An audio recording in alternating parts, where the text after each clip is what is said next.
اللہم صل علی محمد وآل محمد وعجل فرج وسلم۔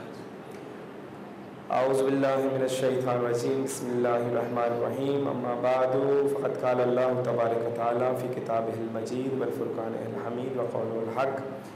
بسم اللہ الرحمن الرحیم، وَإِذَا مَرِضْتُ فَهُوَ يَشْفِينِ۔ صلوات بر محمد وعلی محمد صلی اللہ علیہ وسلم۔ سامعین اکرامی قدر، میں زیادہ مزاحم نہیں ہوں گا، زیادہ سے زیادہ 10 سے 12 منٹ میں آپ کی زحمتوں کو تمام کر دوں گا، چونکہ میں خود آج صبح سے سفر میں رہا ہوں، اور چونکہ آج ہماری کلینک تھی ملتان میں، اور ملتان کے بعد جب یہاں عبد المنتظر میں ایک پروگرام تھا، ابھی آپ کے سامنے بس یہ لب کشائی کی تھوڑی سی ہم جسارت کریں گے۔ عرض خدمت کے ہم چونکہ ایران میں ہوتے ہیں، قبلہ مولانا سید جان علی شاہ کاظمی کا مدرسہ ہے قم المقدسہ میں، مدرسہ سکلین، اس کی مدیریت اور مسئولیت ہمارے پاس ہے، اور ہم نے پورے دنیا میں کوشش کر رہے ہیں، خصوصاً ہمارا ٹارگیٹ اپنے پاکستان کے مومنین کرام ہے کہ ان کو یہ جو کیمیکل ادویات یا کیمیکل غذائیں ہیں جن کے استعمال سے کینسر بڑھ رہا ہے، یا جن کے استعمال سے آپ بہت ساری بیماریوں میں مبتلا ہو رہے ہیں، ان سے آپ کو پاک کیا جائے۔ اور یہ کام بہت آسان ہے۔ دیکھیں، ہم خود جو ہیں اسٹوڈنٹ ہیں فزیولوجسٹ، میں نے کراچی یونیورسٹی سے 2007 میں فزیولوجی کیا، اور پھر ہم ایران گئے اسی دین مبین کی تبلیغ کے لیے۔ تو میں جانتا ہوں، میں خود پریشان ہوا کرتا تھا کہ پروردگار عالم اگر جتنا بھی یہ کام کرتا ہے پورے کائنات میں ایک حکمت کے تحت کرتا ہے، کسی کام میں بھی اللہ کی ایسا نہیں کہ بیہودہ کام انجام دیا جائے، مطلب جس کا کوئی فائدہ نہ ہو، ایسا اللہ کا کوئی کام نہیں۔ اور اللہ کا ہر کام جو ہے وہ ایک تو با حکمت ہے، اور ساتھ ساتھ وہ کام جو ہے اللہ اگر چاہے تو اپنے ذرے برابر والے کام پر بھی ایک فخر کرنا چاہے تو کر سکتا ہے۔ مگر اللہ نے آسمان بنا ڈالے، زمین بنا ڈالی، سورج چاند ستارے بنا ڈالے، اتنے پورا زندگی کا نظام بنا ڈالا، کبھی بھی کہیں بھی اللہ نے فخر نہیں کیا۔ مگر جیسے ہی ایک حضرت انسان کو بنایا، فوراً قرآن میں کہہ اٹھا لَقَدْ خَلَقْنَا الْإِنسَانَ فِي أَحْسَنِ تَقْوِيمٍ، میں تو وہ ہوں کہ جس نے ایک انسان کو خوبصورت ڈھانچے میں پیدا کیا۔ یہ ہمیں تب پتہ چلا، اس آیت کا مفہوم اس وقت کھلا ہمارے سامنے جب ہم خود فزیولوجی کے شاگرد تھے، جب فزیولوجی پڑھ رہے تھے، تو احساس ہوا کہ انسان کے اندر اللہ نے کتنا نظام رکھا ہے۔ ایک انسان کے اندر 16 سسٹمز چل رہے ہیں، یورینری سسٹم چل رہا ہے، ڈائجسٹو سسٹم چل رہا ہے، بلیڈیولر سسٹم چل رہا ہے، لمفیٹک سسٹم چل رہا ہے، کارڈیوویسکولر سسٹم چل رہا ہے، ریسپیریٹری سسٹم چل رہا ہے، ڈائجسٹو سسٹم چل رہا ہے، نہ جانے کتنے، اور یہ سسٹم ایک دوسرے کے پیچھے کنیکٹڈ ہے۔ ایک کتنی کیمیکل چینجز ہمارے ایک سیکنڈ کے اندر 10 لاکھ کیمیکل چینجز ہمارے باڈی کے اندر ہو رہی ہوتی ہیں، اور ہمارا کوئی اس کے اوپر اختیار بھی نہیں ہے۔ مگر ہم لوگ ٹینشن اتنا لیتے ہیں کہ جیسا سب کچھ دنیا کو ہم چلا رہے ہیں، مگر ہمارا اختیار صرف ہماری باڈی پر نہیں ہے۔ آپ اگر اسٹڈی کریں تو پتہ چلے گا کہ انسان اپنی باڈی پر 80% اختیار رکھتا ہی نہیں، اپنی باڈی پر اختیار نہیں رکھتا۔ مثلا آپ اس پلکیں ان کی حرکت کو روک کے دکھا دیں، نہیں روک پائیں گے۔ سانس ہے، اگر کوئی کہے کہ میں بڑا جو ہوں پہلوان ہوں، سانس روکے 3 منٹ تک سانس کوئی آپ کو کوئی چیلنج دے دو تو آپ 1 منٹ کے بعد آپ کے پوری باڈی کا وجود آپ کو مجبور کر دے گا کہ سانس لینی ہے۔ یہ خودکار نظام ہے جو چل رہا ہے۔ یہ دل کتنا پمپ کر رہا ہے، انسان کی باڈی کے اندر اوسط جو بلڈ ہے وہ 7 لیٹر ہے، جس کے اندر 1 منٹ کے اندر 6 لیٹر جو بلڈ ہے وہ دل پمپ کر دیتا ہے 1 منٹ کے اندر۔ کس نے اس کو یہ طاقت اور پاور لگایا ہے؟ کیا انسان کے اختیار میں ہے کہ اس کو روک سکے؟ اور پھر اللہ اللہ نے اس نظام کے اندر آکسیجن کو رکھا اور پھر درختوں میں ایک صلاحیت رکھی کہ یہ کاربن ڈائی آکسائڈ کو جذب کر لیں، آکسیجن کو ہمیں دے دیں. اور ہماری باڈی کے اندر ریسپیریٹری جو نظام رکھا ہے.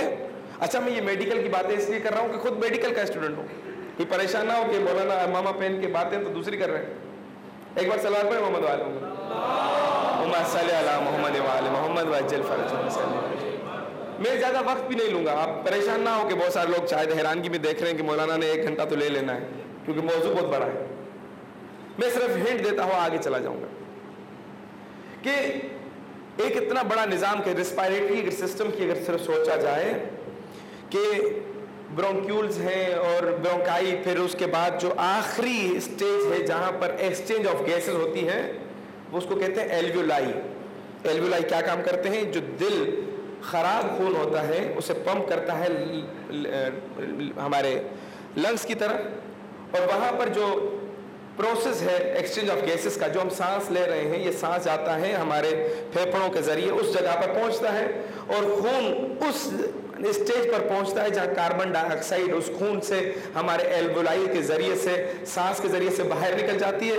جو آکسیجن ہم لیتے ہیں وہاں سے خون میں شامل ہو کر دوبارہ سے دل میں جاتی ہے اور دل 1 منٹ کے اندر پوری باڈی کے اندر وہ خون آپ کا آکسیجنیٹڈ پہنچا دیتا ہے.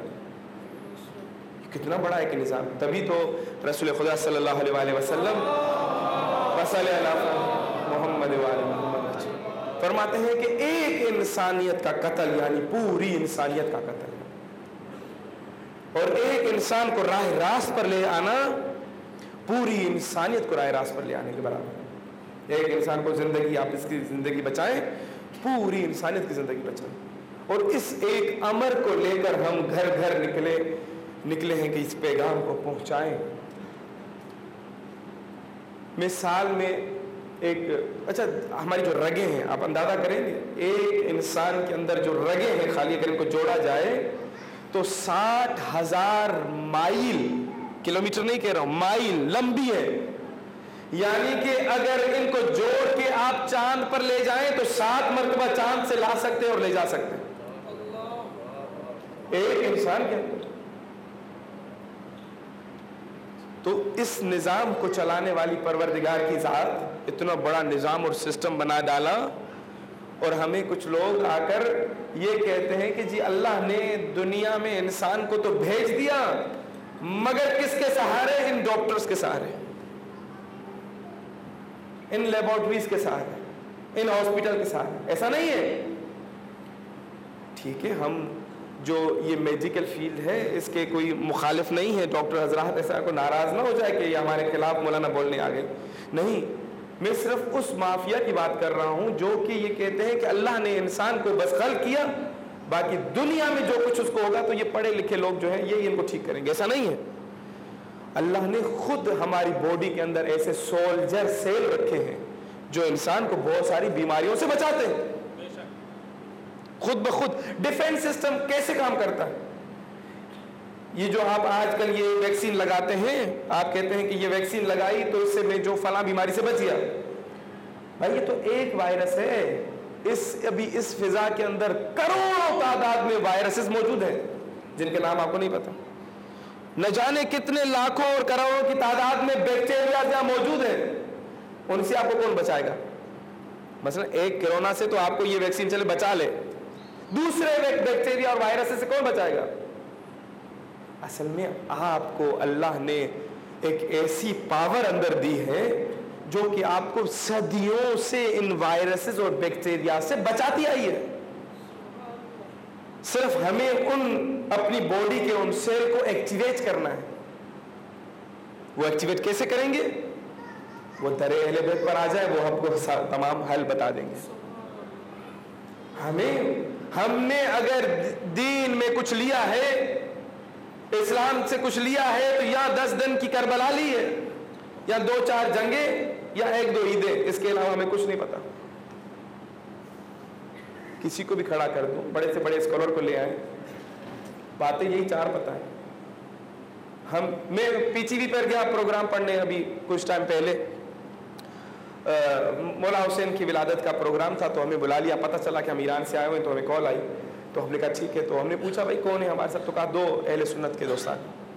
تو وہاں پر ہم نے ایک جملہ وہاں پر کہا کہ افسوس یہ ہے ہم نے اہل بیت کے ساتھ اتنا برا سلوک کیا کہ مولا حسین یعنی شریعت کے گھر میں پلے ہیں, شریعت یعنی مولا حسین, مگر افسوس یہ ہے کہ فقہ کی کوئی ایک حدیث بھی مولا حسین سے نہیں ہے.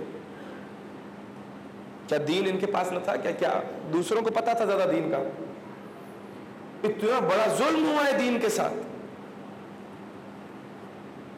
یا ہم گئے آج ٹیلی ویژن پر طب کا پروگرام میں, تو ہمیں کہا کہ اس لباس میں نہ آئیں, آپ ایسے کوئی جناح کے پہن لیں, کوئی دوسرے لباس میں آ جائیں, مگر اس لباس میں آ کر ایک حکیم نہ آئے, تو وہ ورنہ آپ کی نمائندگی اکثریت ہو جائے گی. ہم نے کہا مسئلہ نہیں, ہمیں جس لباس میں بلا لو, علی کا ماننے والا اپنا کام کر کے چلا جائے گا. تو ہم نے وہاں پر جا کر وہ محمد و آل محمد کے وہی فرامین بیان کیے. اگر جس طرح یہ کرونا سے لوگ ڈرتے ہیں, ایک دوا ہے دارو امام موسیٰ کاظم علیہ الصلوۃ والسلام, محمد و آل محمد وجہ. غالباً ہارون رشید کے دور میں کیا ہوا کہ اس نے امام کو نیچا کرنے کے لیے بڑے سے بڑے طبیب اور حکیم بلائے. ہر کسی نے آ کر کہا کہ میرے پاس تو ایسا نسخہ ہے جو 10 بیماریوں کا علاج ہے, کسی نے کہا 20 بیماریوں کا علاج ہے, کسی نے کہا او فلاں بیماری کا علاج میرے پاس موجود ہے. جب امام کی باری آئی تو امام نے انہیں کہا کہ میرے پاس ایک ایسا نسخہ ہے, اگر کوئی انسان استعمال کرتا رہے اور قیامت تک خدا اسے زندگی دے تو یہ کبھی بیمار ہی نہیں ہوگا. اور اس نسخے کو نسخے دارو امام کاظم کہتے ہیں. مثلا یہ مولانا نصرت بخاری کچھ ٹائم پہلے ہمیں ایران میں جب یہ کرونا بھی شروع ہوا تھا چین میں, تو فلائٹس وغیرہ بند ہوئی, بڑی سی افواہیں چل رہی تھی, مگر یہ پوری دنیا میں پھیلا نہیں تھا. تو ہمارے پاس آگے مولانا مجھے جانا ہے سوئٹزرلینڈ, تو کرونا سن رہے ہیں چل رہا ہے اور یہ وہ, تو آپ کوئی جب بھی باہر جاتا ہوں تو نزلہ زکام بخار تو مجھے ہوتا ہی ہے, کوئی ایسی دوا دے کہ میں جو ہوں, کیونکہ بچے بڑا فورس کر رہے ہیں کہ وہ آگا صاحب سے دوائی لے کے جائیں. تو ہم نے انہیں یہی دوا دی دارو امام کاظم. تو آغا صاحب وہاں جا کر مجھے فون کرتے ہیں کہ مولانا ہم وہ سوئٹزرلینڈ کے فلاں جگہ پر, وہ بلند ترین جگہ پر آئے ہیں, میرے ساتھ جتنے بھی افراد ہیں سب بیمار ہو رہے سوائے میرے, میں صرف بیمار نہیں ہوا. مجھے یہی لگتا ہے کہ مجھے جو آپ سے دوا لے کر آئے اس نے بڑا کام کیا. پھر آغا صاحب نے ہمیں ایک ویڈیو بھی بنا کے دی, یہ بھی یوٹیوب پہ آپ کو مل جائے گی, مولانا نصرت بخاری اگر دارو امام کاظم لکھیں تو آ جائے گا. تو یہ اہل بیت کے نسخوں میں اتنا کمال ہے, حتیٰ کہ ایک نسخہ جامع امام رضا, اگر اس کی بات کریں, یہ پمفلیٹ بھی آپ کو مل جائیں گے, ہمارے اس میں نمبر بھی ہیں, اور یہ وہ پریشان نہ ہو. تو جامع امام رضا کے پاس جب مومنین آتے, دور دراز سے جاتے اور ان سے پوچھتے کہ مولانا آغا صاحب مجھے یہ بیماری ہے, یہ بیماری ہے, یہ بیماری, تو امام انہیں ایک نسخہ دے دیتے, بس یہ جامع امام رضا, اس کو جامع امام رضا نام پڑ گیا. مثلا کسی شخص کو اگر کھانسی ہو, اسی نسخے کو سونف کے پانی کے ساتھ لے لیں تو آپ کی کھانسی ختم ہو جائے گی. اگر کسی شخص کے زبان میں لکنت ہو, انار کے پانی کے ساتھ یہی نسخہ, ایک ہی نسخہ لے لیں تو زبان کی لکنت ختم ہو جائے گی. کسی کو اگر شوگر ہو تو جو کے پانی کے ساتھ لے لیں تو آپ کی شوگر ختم ہو جائے گی. گردے میں پتھری ہو تو مولی کے پانی کے ساتھ لے لیں تو آپ کے گردے کی پتھری نکل جائے گی. اسی طرح سے 45 بیماریوں کا علاج جو ہے اس نسخے میں آیا. مگر آیت اللہ تبریزیان نے, جنہوں نے ابھی کام کیا حالیہ میں طب پر, انہوں نے جو ہے, ان کے پاس ایک شخص آیا, ان کی 4 انگلیاں کٹی ہوئی تھی. اگر سب کے پاس موبائل تو یقیناً ہوگا, اگر لکھیں گوگل پر جامع امام رضا تو یہ معجزہ وہاں پر آ جائے گا, یہ کرامت امام کے نسخے کی وہاں پر نظر آ جائے گی آپ کو. تو انہوں نے کیا کیا کہ کہا کہ روایت میں نہیں ہے, مگر انہوں نے کوشش کی کہ کہا کہ ہم ٹرائی کرتے ہیں کیا ہوتا ہے, کیونکہ انہوں نے 120 بیماریوں کا علاج صرف اس ایک نسخے سے کیا ہے. تو انہوں نے کیا کیا, اسی نسخے کو شہد کے پانی کے ساتھ کھانا شروع کیا اور شہد کے ساتھ لگانا شروع کیا. 40ویں دن تک اس شخص کی یہ ساری انگلیاں باہر آ گئیں. کتنا بڑا کمال. میں نے کہا لوگوں کو کہ جس طرح میرے پاس خاتون آئی کراچی سے, وہ کال کی تو بڑا روئے جا رہی, تو پوچھا بھائی کیا مسئلہ ہے, تو انہوں نے کہا کہ مولانا ہم نے 1.5 مہینہ پہلے جو آپ سے دوا لی تھی اولاد کی, اس کے لیے آپ سے بات کرنا چاہ رہے تھے. کیا ہوا بھائی؟ کہا مولانا میں آپ کو بتانا چاہتی تھی کہ میں نے اپنے علاج کے سلسلے میں امریکہ گئی, پاکستان میں کوئی ہاسپٹل نہیں چھوڑا, سب ڈاکٹرز نے کہا کہ تمہارے جو فیمیل ریپروڈکٹیو آرگنس ہیں یہ ایکٹیو نہیں ہیں, پاسبل ہی نہیں ہے کہ آپ کو اولاد ہو جائے. مگر چونکہ مجھے پتا تھا اولاد نہیں ہونی, مگر چونکہ آپ کا ایک بینر ہم نے کسی امام بارگاہ میں دیکھا تو میں نے کہا کہ ٹرائی کرتے ہیں اہل بیت کے در سے بھی, شاید ممکن ہے کچھ ہو جائے. مجھے پتا تھا ہونا نہیں ہے, مگر جس طرح لوگ کہ امتحان لیتے ہیں نا کس کا، تو کیا امتحان لینے کی صورت میں ہم نے وہ کیا. تو مولانا 1.25 مہینہ میں نے صرف دوائیں کھائی ہیں. 1.5 مہینے میں مجھے بات کر رہی تھی، روئی جا رہی، کہنے لگی کہ میں یہ اعلان کرنا چاہتی ہوں، مجھے حاملہ ہوں تو میں یہ اعلان کرنا چاہتی ہوں کہ میرے امام کا علم پوری کائنات کے علم سے زیادہ ہے. تو میں نے پھر انہیں سمجھایا کہ میں نے کہا دیکھیں جی بات یہ ہے کہ ہم ایسے گھر سے جڑے ہوئے ہیں کہ وہ گھر اگر چاہے تو دیوار سے اونٹ نکال سکتا ہے. یہ اولاد تو کچھ نہیں ہے، یہ انگلیاں تو کچھ نہیں ہیں، مگر ہم اس طب سے بہت دور ہیں، ہم اہل بیت کے فرامین سے بڑے دور ہیں. رات کو بھی مولانا تقی شاہ صاحب سے بات ہو رہی تھی، انہوں نے پھر بڑا ہمیں موٹیویٹ کرنے کے لیے ایک ویڈیو بھی ہمارے ساتھ بنوائی، اور طب پر جو ہے انہوں نے کہا لوگوں کو، عوام کو بڑا کہا کہ بھائی اس طرف آئیں، کیونکہ نیچر کی طرف بلا رہے ہیں نا. چونکہ مولانا امین شہیدی صاحب نے بھی بڑا اس پر موٹیویٹ کرنے کے لیے، جب گزشتہ سال ہم طب کے دورے پر تھے اور جب پہنچے پنڈی میں تو آغا صاحب نے کال کی کہ ہمارے گھر آئیں. تو کیونکہ ہمارے وہ پیشنٹ تھے بلڈ پریشر اور شوگر کے، تو ہم چلے گئے. مجھے یہ پتہ نہیں تھا کہ ان دواؤں نے کیا کیا کیا نہیں کیا، اگر نے کھائی نہیں کھائی، کتنا عرصہ کھائی. تو مجھے وہ خود بتاتے ہیں، کہتے ہیں کہ آغا صاحب میں نے جو آپ سے دوائیں منگوائی صرف 1.25 مہینہ کھائی، اور اس کے بعد میں نے یہ دوائیں چھوڑ دیں، کیونکہ میں پاکستان کے بڑے سے بڑے اور بہترین لیبارٹریز میں جا کر اپنا ٹیسٹ کروا چکا ہوں، نہ مجھے کوئی بلڈ پریشر ہے اور نہ کوئی شوگر ہے. اب نہ کوئی میں ایلوپیتھک کھاتا ہوں نہ اسلامک کوئی میڈیسن کھاتا ہوں.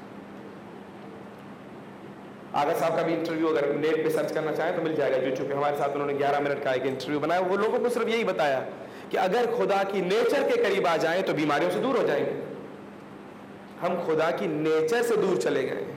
تو اسی سلسلے میں ہم کریا گاؤں جاتے ہیں، اور ابھی بھی ہمارا یہ سفر کراچی سے شروع ہوا ہے، یہاں پہنچے ہیں. کل ہمیں سرگودا میں پڑھنا ہے، پھر جو ہے لالیاں، پھر راولپنڈی، اور اس کے بعد آزاد کشمیر، باغ، کوٹلی، اور پھر یہاں سے ہوتے ہوئے گلگت بلتستان، اور پھر واپسی دوبارہ سے اسکردو، اور پھر پارا چنار اور پوہاٹ. یہ پورا مثلا 1 مہینہ ہم سفر میں ہی ہیں.